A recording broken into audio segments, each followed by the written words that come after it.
H কবির 5 টিয়ার channel আপনাদেরকে স্বাগতম। আমি এইচ কবির আপনাদের সাথে আছি। জব কর্নারে আজকে আমরা আলোচনা করব এনআরবিসি ব্যাংকের জব সার্কুলার ব্যাপারে।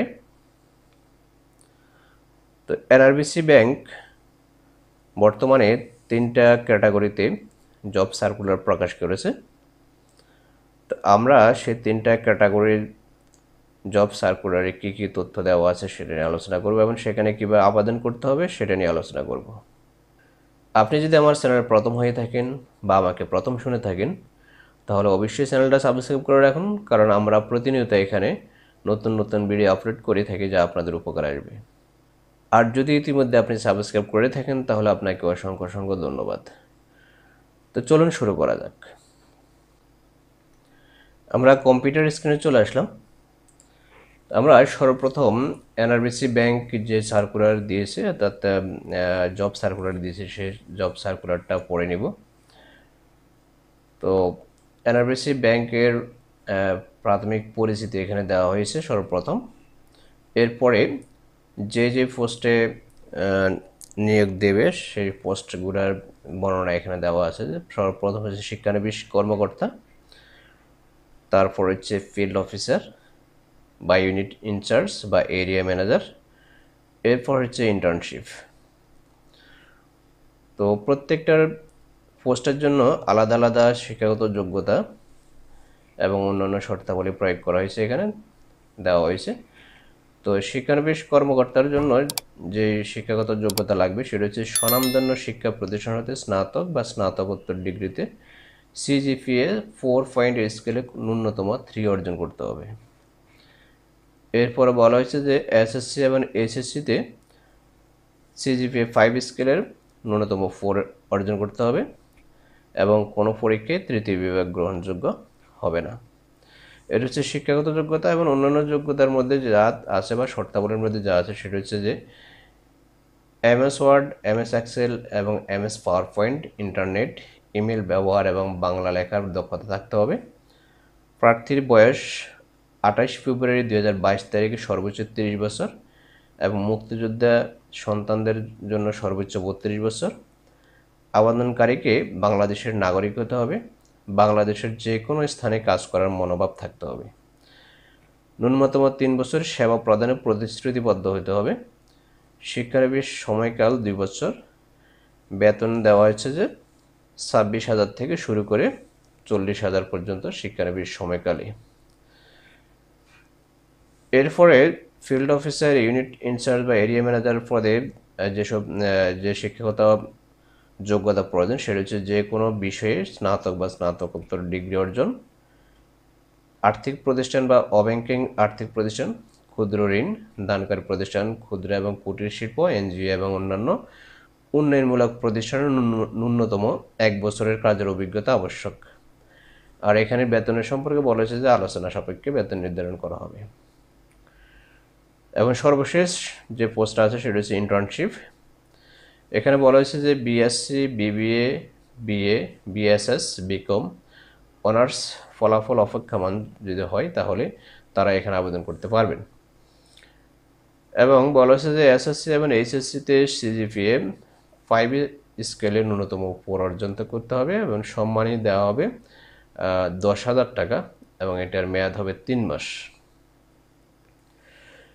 সকল প্রার্থীকে আবেদন করার জন্য www.nrbcommercialbank.com/career ওয়েবসাইটের মাধ্যমে আগামী 15 মার্চ 2022 খ্রিস্টাব্দ রাত 11:59 মধ্যে আবেদন করতে হবে। আবেদনের সময় সম্প্রতি তোলা রঙিন ছবি দিতে হবে এবং ফাইল সাইজ হবে 15 কেবির বেশি হবে না। এরপরে বলা হচ্ছে যে যোগ্যতার মাপ অনুযায়ী সংক্ষিপ্ত তালিকাভুক্ত আবেদনকারীকে পরীক্ষার জন্য ডাকা হবে। কোনো ধরনের সুপারিশ নিয়োগের ক্ষেত্রে অযোগ্যতা বলে বিবেচিত হবে। এ হচ্ছে এনআরবিসি ব্যাংকের যে 3টা পোস্টের জন্য তারা সার্কুলার প্রকাশ করেছে সে 3টা পোস্টের জন্য শিক্ষাগত যোগ্যতা এবং অন্যান্য যেসব শর্তাবলী আছে সেসব শর্তাবলী। তো এখন আমরা দেখব যে সেটা কীভাবে আমরা সেখানে আবেদন করব। তা আবেদন করার জন্য আমাদের সর্বপ্রথম বলা হয়েছিল যে এখানে NRB Commercial Bank .com/career এই ওয়েবসাইটে ঢোকার জন্য। তো আমরা এই ওয়েবসাইটে ঢুকলাম, লিঙ্কটা ঢুকলাম, ঢোকার পরে এখানে যে ক্যারিয়ার অপশানটা আছে ক্যারিয়ার অপশানটা যদি আমরা ক্লিক করি তাহলে আমাদেরকে জাস্ট এরকম অপশান নিয়ে আসবে। তো এখান থেকে দেখুন যে অ্যাভেলেবেল পজিশন, যে ভ্যাকেন্সি লিস্ট অ্যাভেলেবেল পজিশন। তো আমরা এখানে যদি ক্লিক করি তাহলে আমাদেরকে নতুন একটা পেজে নিয়ে যাবে।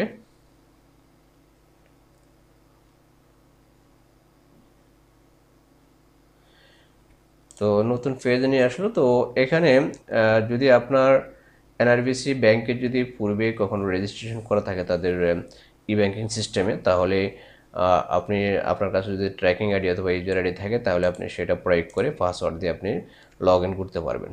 লগ ইন করে আপনি সরাসরি এই পোস্টগুলোতে আবেদন করে দিতে পারবেন।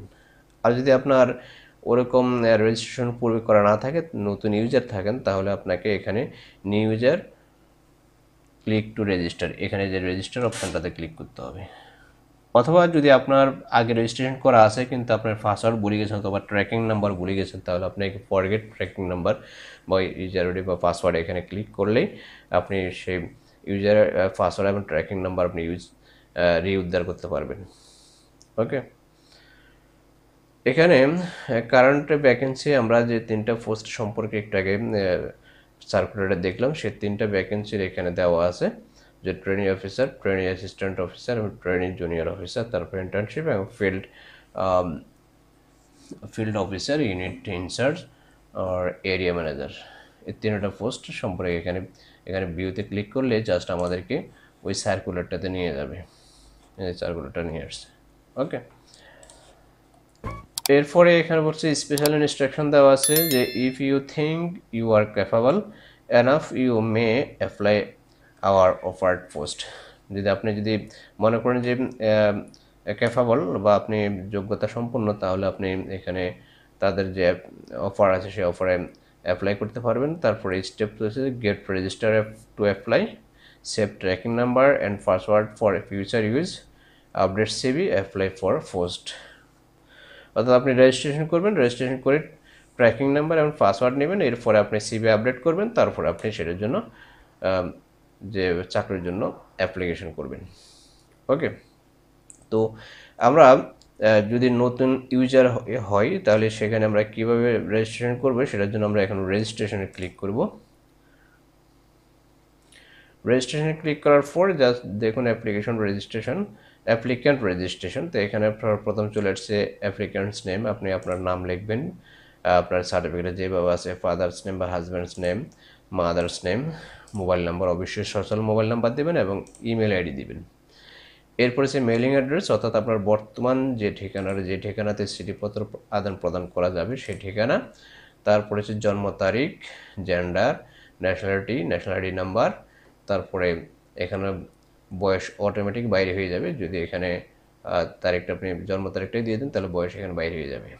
তারপরে রিলিজিয়ান অ্যান্ড ম্যারিটাল স্ট্যাটাস, সর্বশেষ এখানে দেবেন আপনার পার্মানেন্ট অ্যাড্রেস। দেওয়ার পর আপনি রেজিস্ট্রেশন ক্লিক করবেন, তাহলে আপনার নামে একটা রেজিস্ট্রেশন হয়ে যাবে।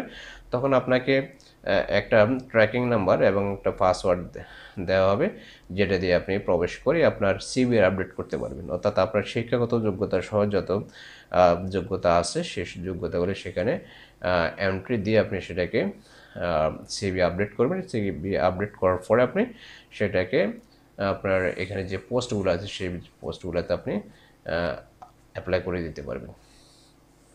তো যেহেতু আমার বয়স সীমা অতিক্রম করে গেছে তাই আমি আবেদন করতে পারছি না, আশা করি আপনারা সেটা করতে পারবেন। তো বন্ধুরা, আশা করি ভিডিওটা আপনাদের উপকার আসবে। যদি সামান্যতম উপকার আসে তাহলে অবশ্যই একটা লাইক আশা করতে পারি। আর যদি আপনার উপকারে নাও আসে বা আপনার প্রয়োজন না হয় তাহলে আপনি ভিডিওটা শেয়ার করে দিন, কারণ অন্য যে কোনো কারো উপকারে আসতে পারে। তো আজ এ পর্যন্ত, ভালো থাকবেন, সুস্থ থাকবেন, আল্লাহ হাফিজ।